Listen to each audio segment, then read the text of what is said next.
शहर के बाहरी इलाके में एक पुराना खंडर सा चर्च स्थित था।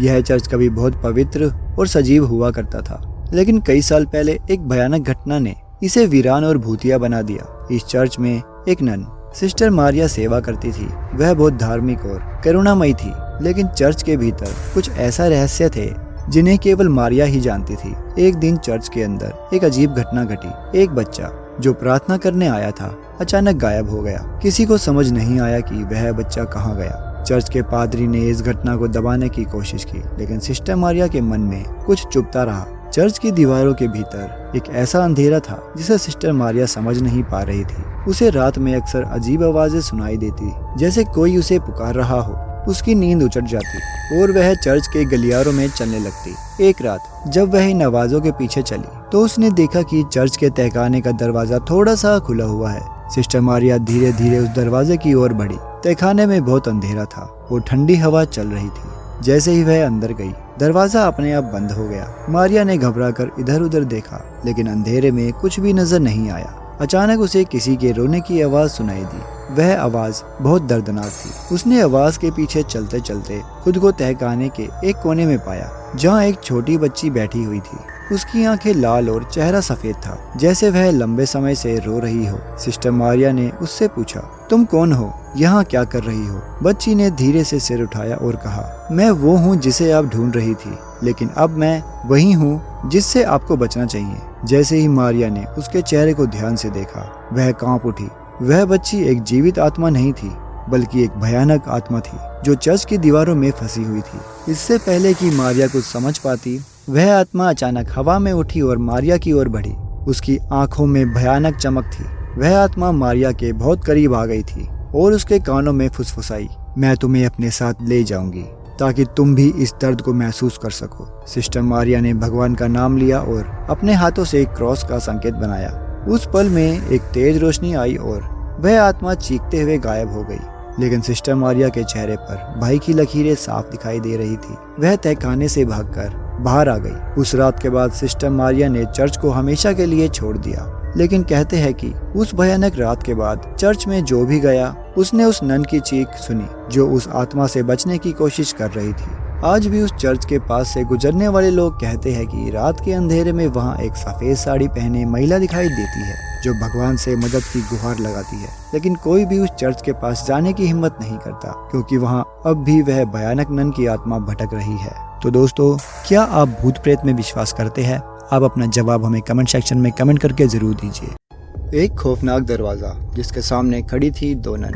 उनके पास अंदर जाने के अलावा कोई चारा नहीं था। एक नन ने दूसरी से कहा, आज हमें अपना बलिदान देना पड़ेगा, वरना इस दुनिया में कोई भी जिंदा नहीं बचेगा। उन दोनों ने उस दरवाजे को खोला और दोनों मॉनेस्ट्री के अंदर चली गई। वहाँ उनका इंतजार कर रही थी एक भयानक दिखने वाली नन, लेकिन वो दोनों नन वहाँ से भाग गई और इससे पहले कि वो भयानक नन उस तक पहुँचती, उन्होंने फांसी लगाकर खुद को मार डाला। जब इन दोनों नन के मरने की खबर रोमानिया के महान प्राइस्ट के पास पहुंची तो उसने इन सब बातों की तहकीकात करने की सोचा और वो अपने साथ मेरी नाम की एक नन को लेकर उस मोनेस्ट्री के पास पहुंचे जहां पर दोनों नन मारी गई थी। सिस्टर मैरी के पास एक खास ताकत थी जिसकी मदद से वो किसी भी अनहोनी को पहले ही देख लेती थी।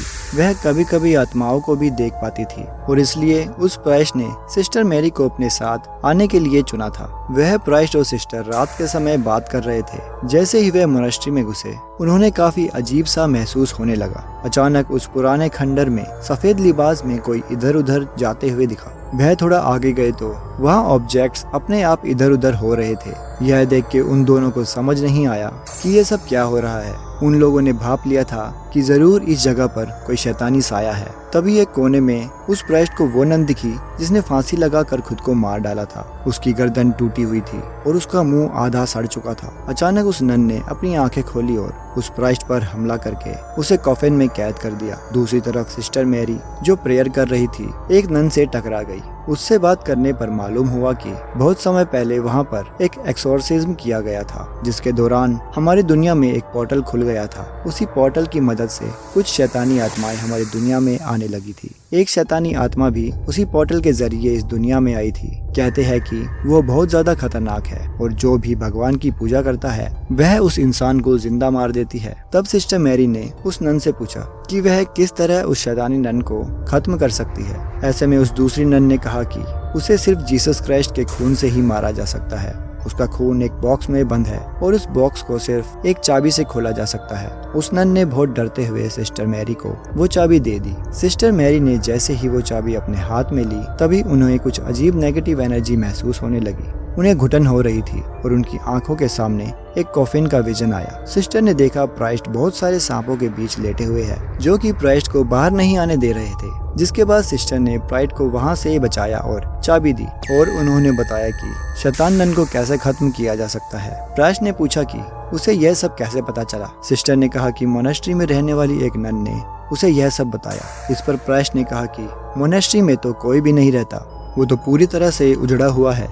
ये सुनकर सिस्टर मैरी चौंक गई। इसका मतलब ये चाबी उन्हें जिसने भी दी है वह एक आत्मा ही थी जो उस शैतानी नन को हराने के लिए उसकी मदद कर रही थी। क्राइस्ट चाबी की मदद से कुछ मंत्र पढ़ते हैं जिससे उन्हें पता लग जाता है कि वो बॉक्स कहाँ पर है जिसमें जीसस क्राइस्ट का खून था। जिसके बाद सिस्टर ने क्राइस्ट के हाथ से चाबी ली और अपने विजन की मदद से उस बॉक्स को खोज निकाला और उसमें से जीसस का खून निकाल लिया। जिसके बाद क्राइस्ट और सिस्टर मैरी उसी खंडर में दोबारा जाते हैं और क्राइस्ट मंत्र पढ़ना शुरू करते हैं, लेकिन उस शैतानी नन पे कोई भी असर नहीं पड़ता और तभी वो नन क्राइस्ट को बड़ी बेरहमी से मार देती है। अब वो सिस्टर मैरी के पास जा रही थी लेकिन सिस्टर मैरी ने जीसस के खून को खोज लिया था। सिस्टर ने जल्दी से जीसस का खून उस शैतानी नन के ऊपर फेंक दिया और देखते ही देखते वो शैतानी आत्मा बुरी तरह से जलने लगी और चिल्लाने लगी, फिर तभी वहाँ से गायब हो गई। तो दोस्तों, आपको आज की ये स्टोरी कैसी लगी? आप अपना जवाब हमें कमेंट सेक्शन में कमेंट करके जरूर दीजिए। दिल्ली के द्वारका सेक्टर 9 मेट्रो स्टेशन की रोज की भीड़ भाड़ में एक अजीब बात थी।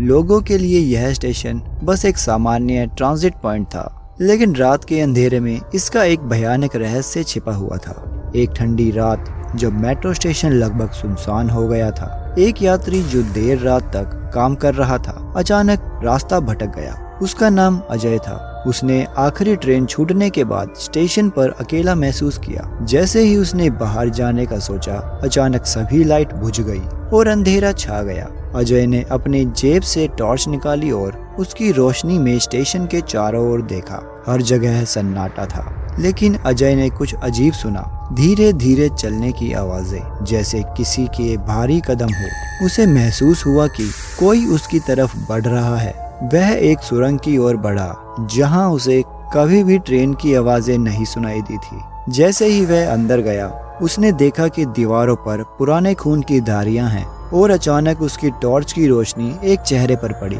एक भयानक बेबस चेहरा जो मदद की गुहार कर रहा था।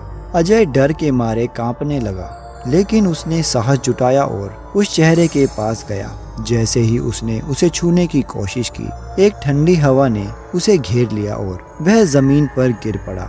चेहरे ने उससे कहा, मुझे यहाँ से बाहर निकालो, मैं यहाँ फंस गया हूँ। अजय को लगा कि आत्मा शायद किसी यात्री की हो जो मेट्रो स्टेशन की पुरानी सुरंगों में फंस गई थी। उसने कोशिश की आत्मा को समझाने की, लेकिन उस भयानक रात ने उसे और भी अंधेरे में धकेल दिया था। अचानक अजय ने महसूस किया कि वह अकेला नहीं था। स्टेशन के अन्य हिस्सों से कई गहरी आवाजें आने लगी। हड़बड़ाते हुए अजय ने बाहर जाने का प्रयास किया, लेकिन रास्ते में कोई भी सामान्य मार्ग नहीं था।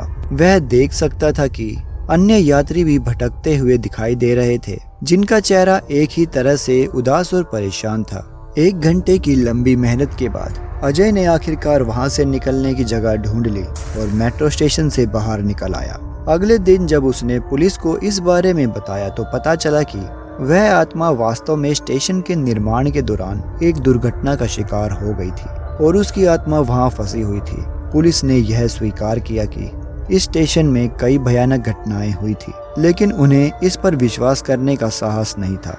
अजय का अनुभव सुनकर द्वारका सेक्टर 9 मेट्रो स्टेशन को लेकर लोगों की धारणाएं और भी मजबूत हो गई थी। आज भी रात के समय वहां से गुजरने वाले लोग अक्सर बताते हैं कि उन्होंने अजीब आवाजें और असामान्य गतिविधियां महसूस की है। और वहीं अजय की कहानी एक चेतावनी बन गई है कि कभी भी अंधेरे में अकेले ना रहें, खासकर द्वारका सेक्टर 9 मेट्रो स्टेशन पर तो बिल्कुल भी नहीं। तो दोस्तों, क्या आप कभी दिल्ली के द्वारका सेक्टर 9 मेट्रो स्टेशन पे गए हैं? आप अपना जवाब हमें कमेंट सेक्शन में कमेंट करके ज़रूर दीजिए। और इस तरह की और भी हॉरर स्टोरीज सुनने के लिए आप हमारे चैनल को सब्सक्राइब करके बेल आइकन ज़रूर दबाएं ताकि आने वाली हर स्टोरी की अपडेट आपको मिले सबसे पहले। धन्यवाद।